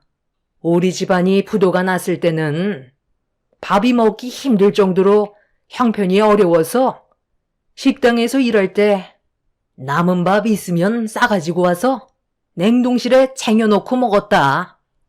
그러니 너도 불만 가지지 말고 주는 대로 먹거라. 어제 일 때문에 아직까지 열이 올라와 있을 텐데 시원한 걸 먹어주면 얼마나 몸에 좋겠니? 그래서 아버님, 어머님이랑 이 사람은 갓 지은 따뜻한 밥이고 저는 냉동밥인 거예요? 도대체 무슨 생각으로 이러세요? 제가 뭘 잘못했길래 이렇게까지 하시는 건데요. 오늘 퇴근하고 집에 오는 동안 제가 무슨 생각을 했는지 알아요? 오늘만큼은 아무 일 없이 조용히 넘어갔으면 했다고요. 당신은 왜 그래? 우리 엄마가 다 생각해줘서 챙겨준 건데 정말 속 좁게 이럴 거야? 요즘 따라 스트레스를 많이 받아 하는 것 같아 신경 써준 거잖아. 그래? 그럼 이 냉동밥 당신이 먹어. 나는 이런 대접 받고 싶지 않으니까. 어머님, 저한테 상당히 불만이 많으신 것 같은데요. 적당히 하시는 게 좋을 거예요. 저도 참을 만큼 참았거든요. 최대한 감정 억누르고 있는 거고 서로 얼굴 붉히고 싶지 않아서 노력하는데 어머님이 계속 저를 건드리고 있잖아요. 너는 눈치가 없는 거니? 내가 이렇게까지 하는 이유가 뭐겠어? 어제 그 난리가 있었는데 전화 한 통 하는 게 그렇게 힘들어? 그리고 집에 들어왔으면 뭐부터 줘야 되는 거야? 어제 울릉도 가고 싶다고 그렇게 얘기했는데 신경 써서 음식 준비했으면 감사하게 생각하고 두둑하게 봉투를 챙겨줬어야지. 그냥 자리에 앉아서 따뜻한 밥이 나오기를 기다리고 있는 거니?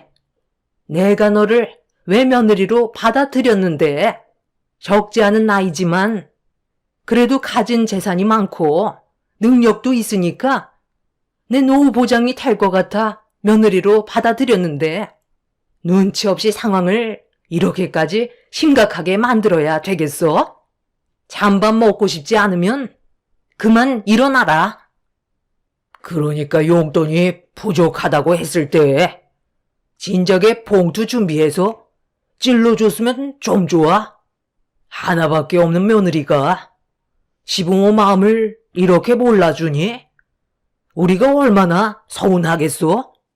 가는 게 있으면 오는 게 있어야지. 내 잘난 아들 너한테 줬는데 돌아오는 것도 없고 요즘 내가 너희들 이어준 거 땅을 치고 후회하고 있다. 더는 듣고 싶지 않았어요. 냉전 한 푼 없이 저에게 장가 보내놓고 꼴에 시부모라고 많은 걸 바라는 모습이 더는 보고 싶지 않았습니다. 그리고 이 사람들과는 평생 함께할 수 없다는 걸 확실하게 알게 되었고 저는 남편한테 이혼을 통보했죠. 제 말에 시부모님께서 난리를 쳤지만 이미 제 마음은 완전히 접혀버렸고 저는 이런 대우 받아가면서 살고 싶지 않았습니다. 그래서 제 명의로 되어 있던 2채의 전원주택을 즉각 헐값에 팔아 넘겨 버렸고 시부모께선 자신들의 돈도 들어갔는데 동의 없이 처분했다고 난리를 치기 시작하셨죠. 남편은 제가 생각 없이 행동하고 있는 거라며 오히려 더 크게 화를 내길래 저도 남편에 대한 불만을 얘기하고 있는데 시부모님이 자신들의 돈을 달라며 저에게 달려들었고 심각한 상황에서 남편은 말리지도 않길래 더는 최대한 좋게 넘어가려 했던 거 억누르고 있던 제 감정을 터트려버리고 말았습니다. 화가 머리끝까지 올라온 저는 그 자리에서 경찰에게 도움을 요청했어요. 그리고 시부모님이 보는 앞에서 남편의 뺨에 수차례 손을 올렸습니다. 남편과 시부모님은 뭐 하는 짓이냐고 화를 내는 순간 제가 CCTV에 찍혀 있던 시부모님과 남편의 움직임을 보여줬어요. 전원주택 특성상 범죄가 자주 일어난다는 말에 집안 곳곳에 CCTV를 설치했는데 남편과 시부모님이 제 드레스룸에 들어가서 금품들을 훔친 행동이 포착이 되었죠. 남편과 시부모님은 발뺌했지만 결국 경찰서에 연행이 된 이후 자신들의 짓을 자백했어요. 모든 게 바닥이었던 사람들은 욕심만 앞서서는 제가 가진 모든 걸 가져가려 했었고 결국 저는 그 사람들에게 위자료 소송을 진행했습니다. 그렇게 남편과 저는 현재 이혼을 하게 됐지만 시부모님의 행동이 너무 이해가 되지 않았어요. 경찰서에서 조사받기론 본인들이 워낙 없이 살았는데 제가 가지고 있는 금품들이 너무 화려하고 고가이다 보니 제어가 되지 않았다고 했는데 알고 보니 시부모와 남편은 남의 집에 들어가서 금품을 훔친 범죄로 몇 번 조사를 받은 과거 범죄 이력까지 있었습니다. 더 크게 문제가 생기지 않은 것만도 다행이지만 제가 사랑했던 사람의 몰랐던 부분들이 밝혀지면서 또 다른 모습이 있었다는 거에 현재 많은 충격을 받은 상태예요. 부모님께서는 큰 사고가 없었던 게 다행이라며 가슴을 쓸어내리고 계십니다. 안 좋은 일이 지나갔으니 앞으로 좋은 일만 생겼으면 좋겠어요. 세상에는 정말 별의별 사람들이 다 있는 것 같습니다.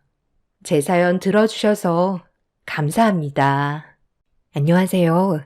저는 40대 중반 여자입니다. 최근에 남편과 이혼을 했어요. 내연녀가 일하는 곳에까지 찾아와 난리를 치는 바람에 남편이 오게 되었고 저희는 삼자 대면을 하게 되었죠.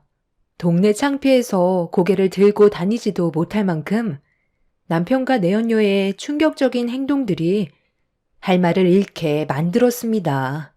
현재 남편과는 이혼 소송을 진행하고 있어요.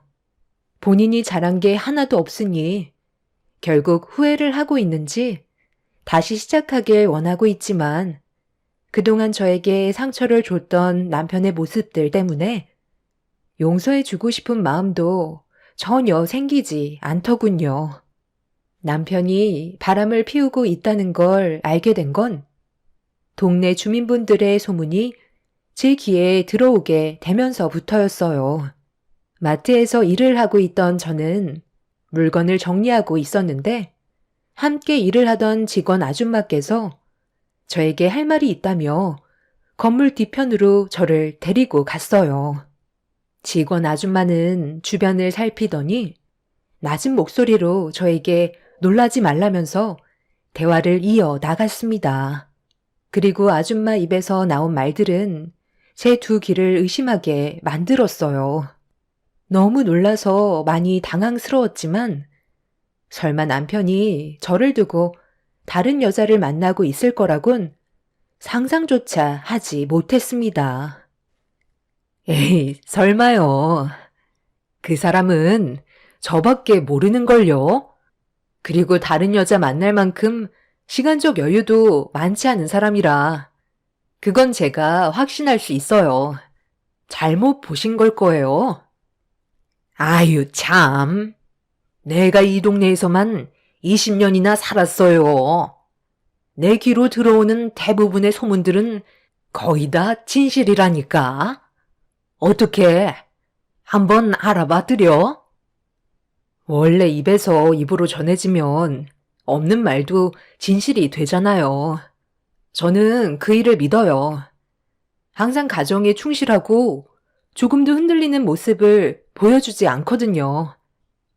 항상 남편 자랑을 해서 나도 어떻게 설명을 해줘야 할지 정말 고민이 많았었는데 아무래도 나에게 들어온 증거물을 보여줘야 되겠네요. 이거 한번 확인해 봐요. 잘은 보이지 않지만 저 멀리 걸어가고 있는 남자 남편 맞죠? 그리고 그 옆에 잘 봐봐요. 서로 팔짱 끼고 있잖아요. 좀 더 자세한 증거물을 확인하고 싶다면 내가 남편 일거수일투족을 전부 다 파악할 수 있을 것 같은데 어때요? 확인 한번 해보는 것도 나쁘지 않잖아요. 저에게 보여준 사진 속의 남자는 딱 봐도 제 남편이었어요. 그런데 처음 본 여자가 남편과 손을 잡고 있는 모습이 선명하게 찍혀 있어서 많이 당황스러웠어요. 누가 봐도 바람을 피우고 있는 모습이 찍혀 있던 터라 기분이 너무 안 좋았어요. 그날 나만 바라봐 줄 것 같았던 남편이 다른 여자와 손을 잡고 있다는 사실은 저만 모르고 있었지 이미 동네 사람들은 다 알고 있는 눈치였어요. 핸드폰을 들고 있던 떨리는 손은 멈추지 않았고 직원 아줌마에게 더 확실한 증거가 있다면 남겨달라고 부탁할 수밖에 없었습니다. 남편이 바람 피우고 있다는 걸 받아들이고 싶지 않았지만 눈앞에 보이는 진실은 이미 남편이 저 말고 다른 여자를 만나고 있는 걸 인정할 수밖에 없었죠. 그리고 남편을 대하는 제 행동 또한 달라질 수밖에 없었습니다. 결혼 생활하는 동안 단 한 번도 의심 같은 거 해본 적도 없었는데 도대체 뭐가 부족해서 이런 일을 저질렀는지 이해할 수가 없었어요.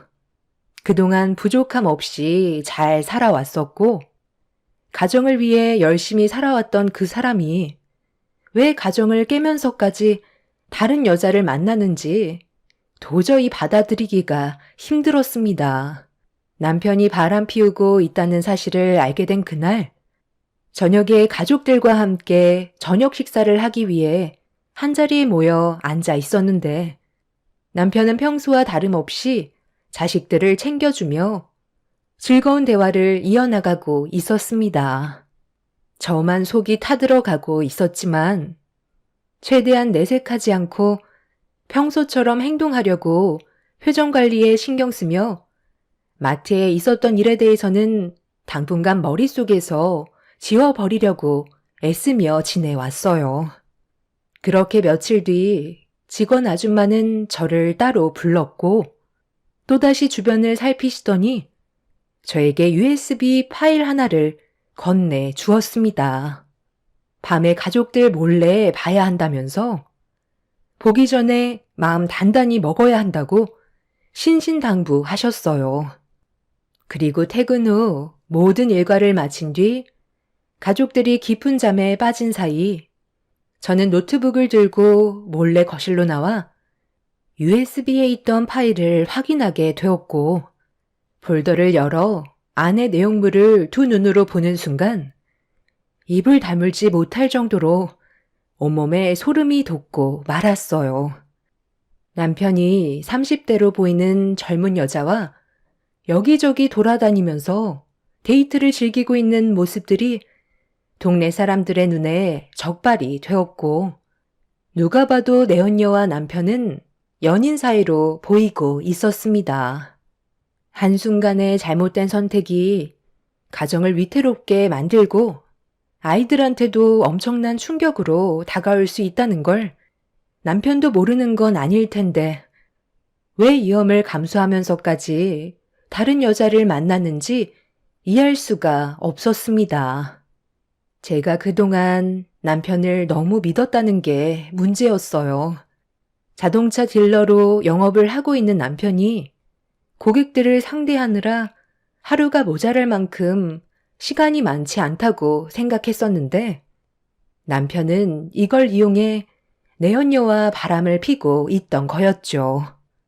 저에게는 항상 바쁜 모습을 보여주고 있던 남편이었기에 영업직은 시간이 없다고 알고 있었지만 반대로 시간이 자유롭다는 건 파악하지 못하고 있었죠. 정말 뒤통수를 제대로 맞은 느낌이었어요. 가족들 앞에서는 최고의 남편이자 아빠인 것처럼 행동하더니 뒤에서 호박씨를 까고 있다는 걸 알게 된 순간 어떻게 해야 할지 머릿속이 너무 혼란스러웠어요.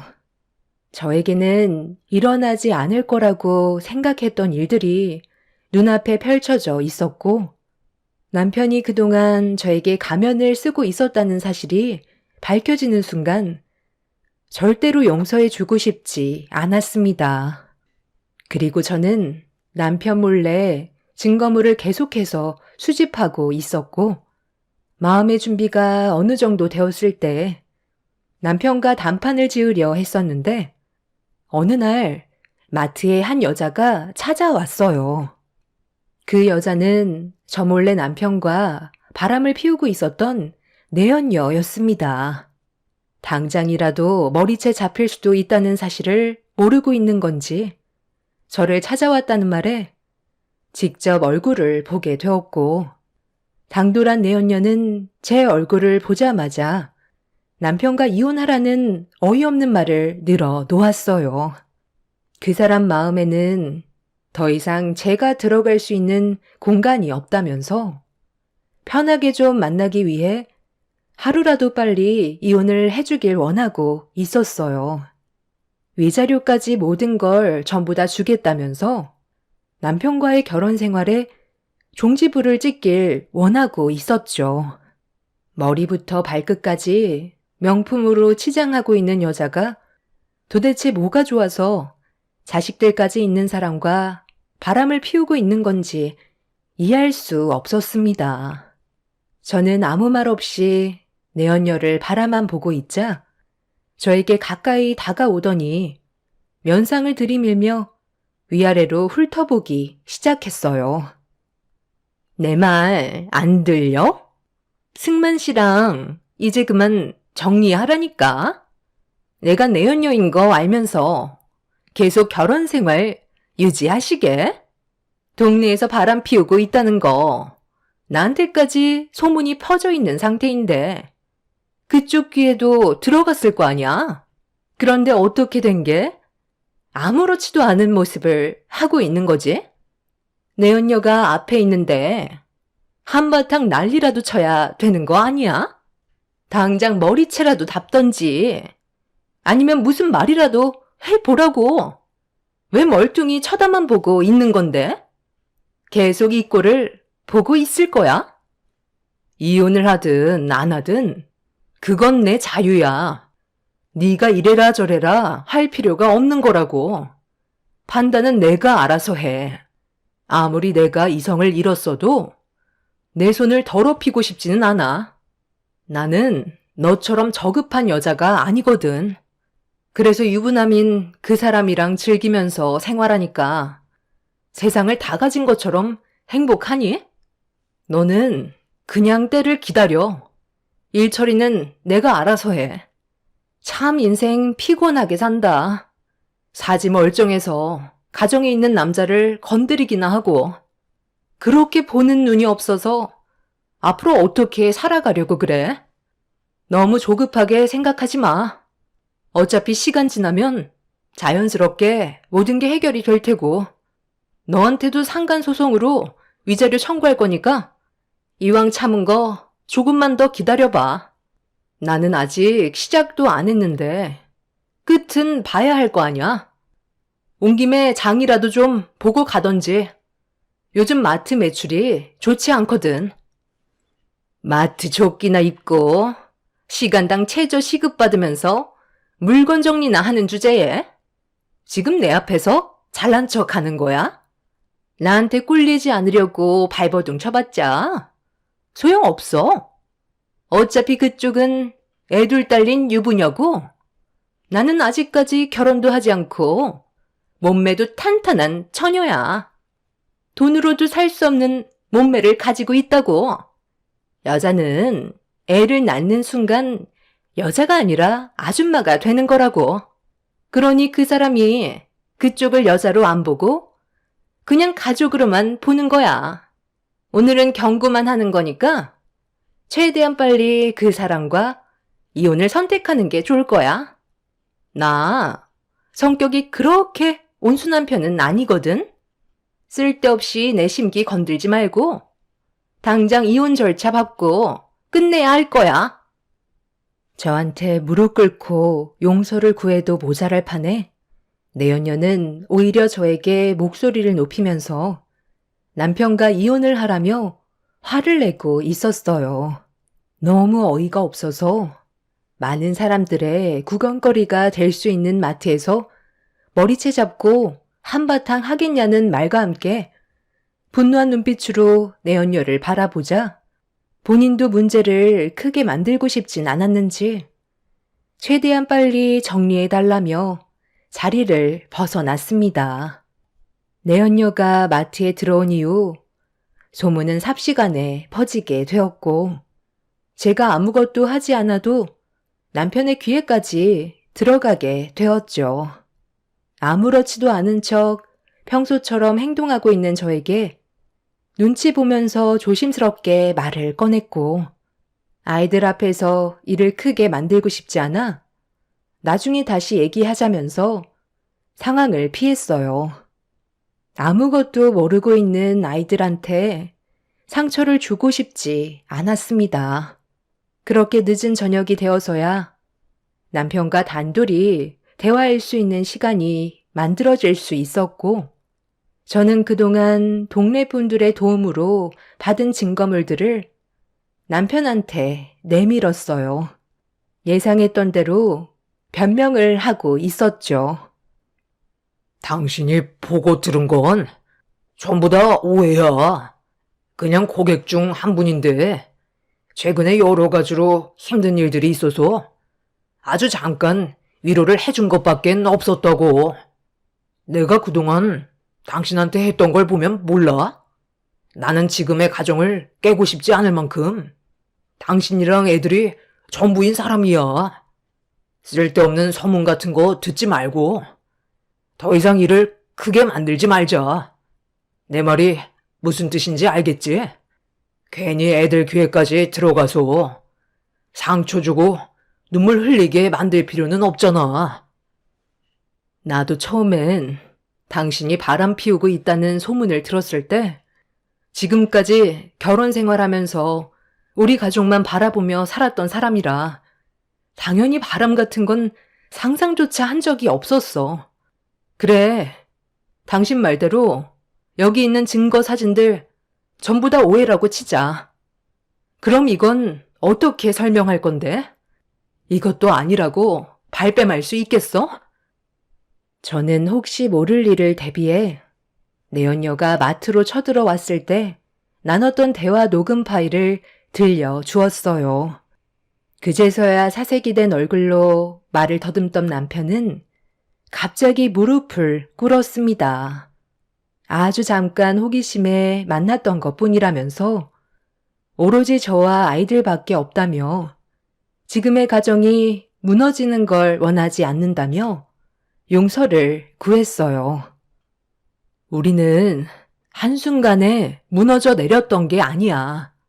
그동안 당신이 행동을 똑바로 하지 못했기 때문에 벌어진 일이라고. 거대한 댐이 무너지는 것도 작은 균열에서부터 시작되는 거거든. 당신도 처음에는 아주 잠깐 마음이 흔들려서 한두 번 만났었겠지만 그 사소한 시작이 결국 일을 크게 만들게 된 거고 당신 또한 처음에는 나 몰래 다른 여자를 만나서 많이 불안하고 떨렸겠지만 지금은 동네에서 대놓고 바람을 피우고 있잖아. 처음부터 시작조차 하지 않았다면 우리 관계에는 전혀 문제가 없었을 테고 아이들에게 상처 또한 주지 않아도 됐겠지. 이 모든 건 당신으로부터 시작된 거니 어쩌겠어. 현실을 받아들여야지. 내 말 무슨 뜻인지 알지? 우리 인연은 여기까지라는 거야. 당장이라도 당신 뺨에 손을 올린 뒤 머리채라도 잡고 싶지만 애들 깰까봐 참고 있는 거니까 서류에 사인하고 당분간 집에 들어오지 마. 시댁에서 지내는 게 좋을 거야. 우리가 더 이상 한 침대에서 생활할 수 없다는 거 당신도 잘 알고 있지? 여보, 내 말 좀 들어봐. 내가 먼저 그 여자한테 작업을 걸었던 게 아니야. 그 여자가 먼저 나한테 접근했던 거라고.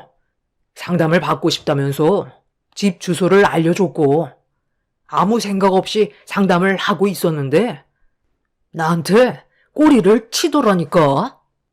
오랜 시간 지켜봐왔다면서 나와의 관계를 진지하게 생각한다는데, 처음에는 당황스러워서 서둘러 뛰쳐나왔었는데, 그날이요 그 여자가 내 머릿속에서 떠나지 않았었어.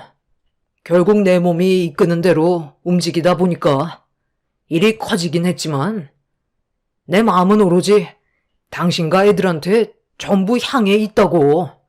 한 번의 실수 용서해 줄 수는 있는 거지? 앞으로 평생 잘못을 뉘우치며 살아갈 테니까 한 번만 눈 딱 감아줘라. 아니, 그렇게는 못 해주겠어. 한 번이 어렵지, 두 번은 쉬운 법이거든. 내가 장담하는데, 당신은 그 여자가 아니더라도 또 다른 여자에게 눈길을 돌릴 거야. 남편은 저에게 무릎을 꿇고 손이 발이 되도록 싹싹 빌었지만 이미 제가 받은 상처는 너무나도 컸기 때문에 남편을 용서해 줄 수는 없었습니다. 그리고 제 눈에서는 저도 모르게 눈물이 흐르고 있었죠. 멍청하게도 저밖에 모를 거라고 착각하며 살아왔던 제가 너무 한심했어요. 무릎 꿇고 용서를 구하던 남편은 제가 봐줄 것 같지 않자 손이 발이 되도록 빌고 있던 양손을 멈추더니 자리에서 일어났어요. 그리곤 갑자기 태도가 돌변해서는 전혀 다른 모습을 보여주었죠. 이렇게까지 했으면 그냥 한번 봐줄 수도 있는 건데, 나한테 너무 매정한 거 아니야? 나도 이렇게까지 될 줄 몰랐는데, 사람 마음이라는 게 내가 하고 싶은 대로 되지 않더라고. 그 여자한테 한번 꽂히게 되니까 헤어나오질 못하겠더라. 그래서 지금까지 계속 만나왔던 거고, 굳이 동네에서 바람을 피웠던 건 당신 귀에 들어가게 하려고 그랬던 거야. 들키지 않고 만날 거였으면 내가 왜 동네에서 바람을 피우고 있었겠어? 다른 지역에서 몰래 만났겠지. 당신보다 그 여자가 훨씬 능력 좋고 내 삶에 활력을 불어넣어주는 사람이야. 그래서 어떻게 하면 자연스럽게 헤어질 수 있을까 고민을 해봤는데, 당신이 일하는 마트에 아줌마들이 동네에서 오랜 세월 살아왔었잖아. 그래서 자연스럽게 당신 귀에 들어갈 수 있게 의식적으로 움직였고, 내가 예상했던 대로 딱 들어맞았던 거지. 사진 찍히고 있었던 거 전부 다 알고 있었어. 그래서 더 자극적인 모습을 보여줬던 거고, 당신 손에 들어간 그 증거물 내가 다 계획해서 만들어진 것들이야. 굳이 내 입으로 더럽힐 필요는 없는 거잖아. 주변 사람들이 알아서 당신한테 모든 걸 알려주는데 내가 굳이 힘을 뺄 필요가 있겠어? 그러니까 내가 이렇게 나오기 전에 처음부터 잘하지 그랬어. 꼭 그렇게까지 고집을 부렸어야 돼? 우리 부모님께서 돈을 빌려달라고 부탁했을 때 바로 도와줬으면 얼마나 좋아? 그거 도와드리지 않았다고 일을 이렇게 크게 만들었다는 거야? 지금 그걸 말이라고 해? 내가 왜 시부모님이 노름한 돈을 갚아줘야 하는 건데, 당신 선에서 해결이 안 된다고 그 많은 돈을 나한테 달라는 건 너무 억지스러운 거 아니야? 한 번 도와드리면 두 번 다시는 노름을 안 하실 것 같아? 시간 지나면 또다시 손을 대실 거고, 그럼 우리 식구도 생활이 힘들어지니까 도와드릴 수 없다고 그랬던 건데, 그걸 지금 변명이라고 하는 거야? 말 같지도 않은 말 더 이상 듣고 싶지도 않아. 그래서 대화가 안 통하는 당신이랑 이혼하고 그 여자랑 새 살림 차리겠다는 거야. 당신보다 능력 좋고, 거기에다가 또 애 딸린 유부녀도 아니고, 나한테 이득되는 부분들이 훨씬 많으니까. 당신만 지친 거 아니거든. 나도 당신이랑 사는 거 지긋지긋하고, 이런 삶에서 하루라도 빨리 벗어나 자유를 찾고 싶을 뿐이야. 비록 내가 바람을 피워서 위자료야 좀 나가겠지만, 앞으로의 미래를 봤을 때 당신한테 들어가는 위자료는 내 인생의 투자라고 생각하는 게 훨씬 좋겠네. 내일 당장 이혼하러 가자. 그깟 돈 안 빌려줬다고 상황을 이렇게까지 만들어? 애들이 받을 상처는 생각도 안 하고? 나 다시 생각해보니까 이혼 못할 것 같아. 당신이 나랑 우리 애들 버리고 잘 사는 모습 보고 싶지 않네. 내 눈에 흙이 들어와도 절대 서류에 도장 찍는 일은 없을 거야. 당신의 그 더러운 몸 애들한테 보여주고 싶지 않으니까 내 집에서 당장 나가. 가진 것도 없는 당신을 걷어들여 준 것만도 감사하게 생각해야지. 감히 나를 배신하고 다른 여자를 만나? 저는 결국 참아왔던 분노가 터지게 되었고, 이성의 끈을 놓아버린 저는 남편을 향해 사정없이 물건을 던져버렸어요. 제 자신을 통제할 수 없게 되자 남편은 자기한테 피해가 오게 될까봐 집에서 서둘러 뛰쳐나갔어요. 모든 것들이 무너져 내리는 순간이었고, 거실에서 남편과 한바탕 했는데도 아이들은 세상 모르고 잘 자고 있는 모습에 결국 저는 오열을 하고 말았습니다. 그런데 제가 이혼을 해주려 하지 않자 이 소식을 내연녀가 듣게 되었는지 저에게 수시로 연락해 능력 없으면 알아서 빠져달라고 시도 때도 없이 빈정대면서 귀찮게 만들었어요. 하지만 저는 끝까지 흔들리지 않고 이혼을 하지 않으려 했지만 저도 사람인지라 동네 사람들이 수군거리는 목소리와 지속적으로 저에게 스트레스를 주는 내연녀와 남편의 행동에 점점 지쳐가고 있었죠. 그런데 내연녀가 흔들리지 않고 버티고 있는 저를 무너뜨리게 하려고 저희 집 앞에서 몰래 기다리고 있었어요. 이 사실을 모르고 있던 상태에서 아이들과 함께 집으로 들어가려는 순간 내연녀와 남편이 나타났고 아이들이 보는 앞에서 평생 씻을 수 없는 상처를 주고 말았습니다. 아이들이 무슨 죄라고 앞에서 서로 입을 맞추는데 그걸 보게 된 애들은 상당한 충격을 받았는지 결국 눈물을 터뜨리고 말았어요. 화가 머리끝까지 올라온 저는 내연녀의 머리채를 잡아 흔들면서 난리를 쳤고 저를 말리려는 남편의 뺨에 손을 수차례 올려 붙였습니다. 그렇게 한바탕 난리가 난 뒤 내연녀와 남편은 더 심한 행동도 할 수 있다면서 서둘러 도망을 쳤어요. 저 또한 예상하지 못한 상황을 맞닥뜨렸던 상태라 많이 당황스러웠고 진정을 하지 못하고 있었죠. 결국 자식들까지 모든 사실을 알게 되었고 중학생이었던 큰딸은 눈물을 터뜨리면서 왜 이혼을 하지 않고 지금까지 버티고 있었냐고 절대 아빠를 용서할 수 없다며 괴로워하고 있었습니다. 나는 엄마니까 너희들이 상처받는 걸 보고 싶지 않았어. 나만 아픔을 참고 견뎌냈다면 너희들의 행복은 깨지지 않을 테니까. 그래서 버텨왔던 거야. 엄마가 불행한데 내가 어떻게 행복할 수가 있겠어? 절대로 아빠 용서하지 마. 우리는 다 이해할 수 있어. 이미 우리 앞에서 저지른 행동으로 인해 나에게는 더 이상 아빠는 없게 된 거라고.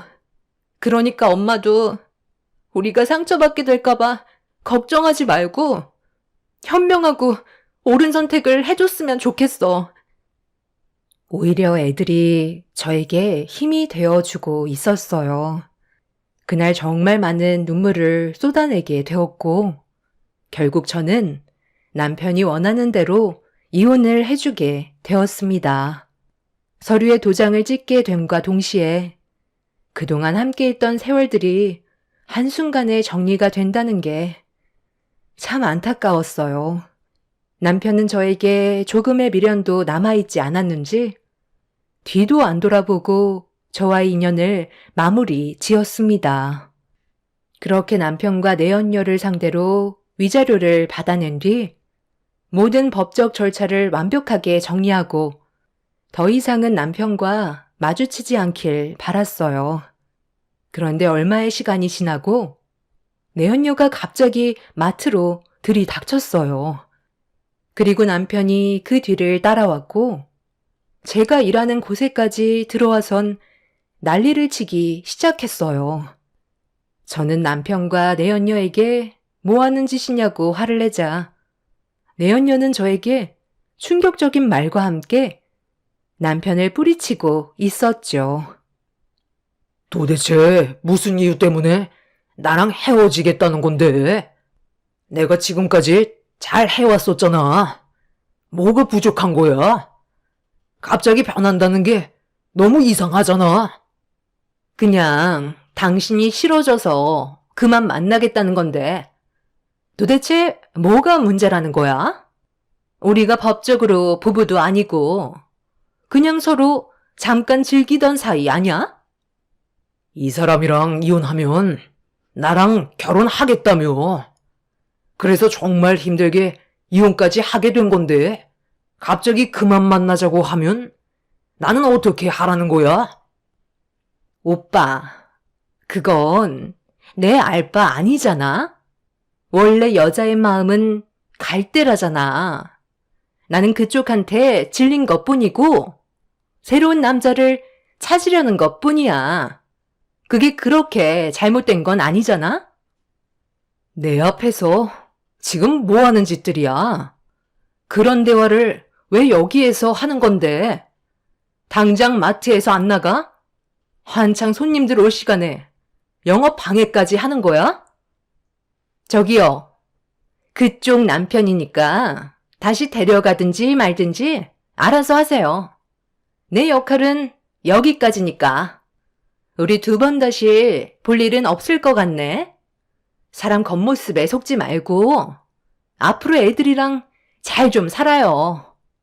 엄마가 독해져야 아이들이 잘 커갈 수 있는 거라고요. 다른 건 다 모르겠고 그쪽이 친구 하나는 정말 잘 둔 것 같아. 그건 부럽네요. 선영아, 오빠랑 새롭게 시작하기로 했잖아. 그리고 우리 집안 빚도 갚아준다며. 제발 날 버리고 가지 마.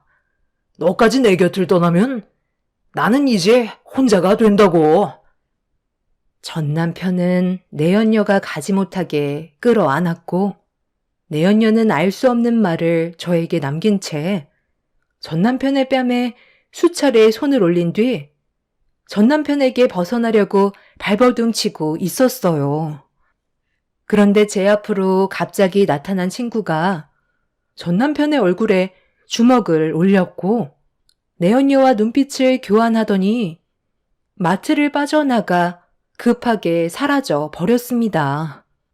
저에게 고개를 돌린 친구는 제가 다친 곳은 없는지 물어보며 몸을 살피고 있는데 갑자기 나타난 친구를 보는 순간 좀 전에 내연녀의 말이 떠올랐어요.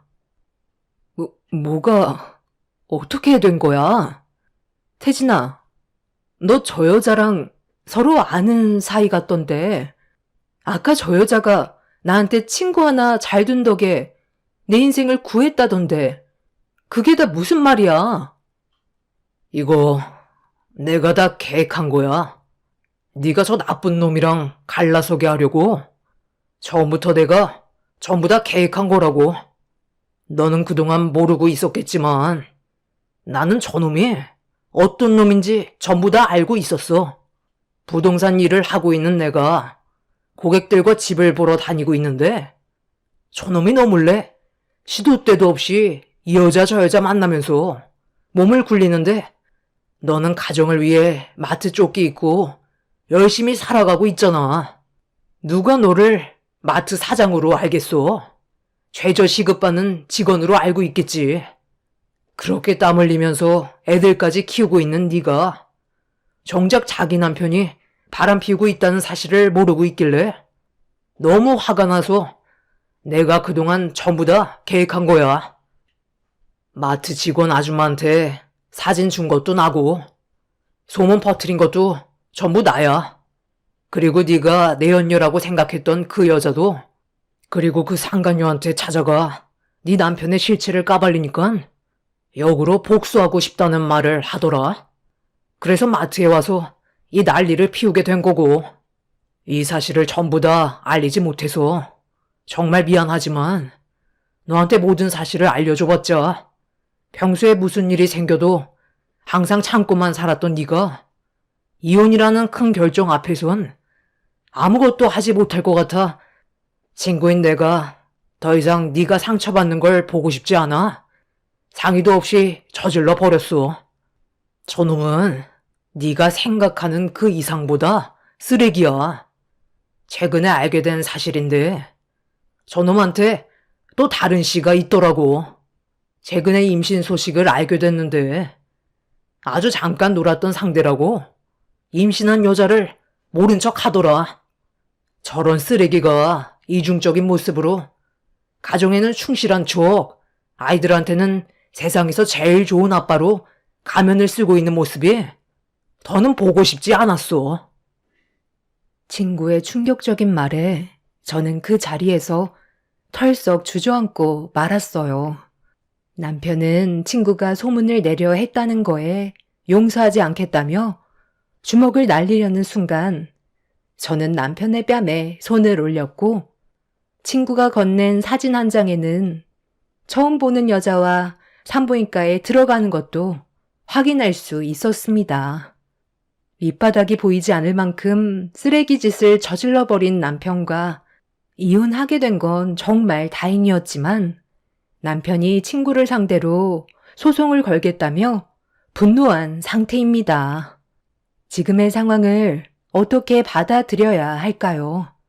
남편은 제 친구에게 저를 좋아하고 있냐고 저 몰래 둘이 만나고 다니는 거 아니냐며 쓸데없는 말을 늘어놓고 상황을 복잡하게 만들려는 계획을 가지고 있어요.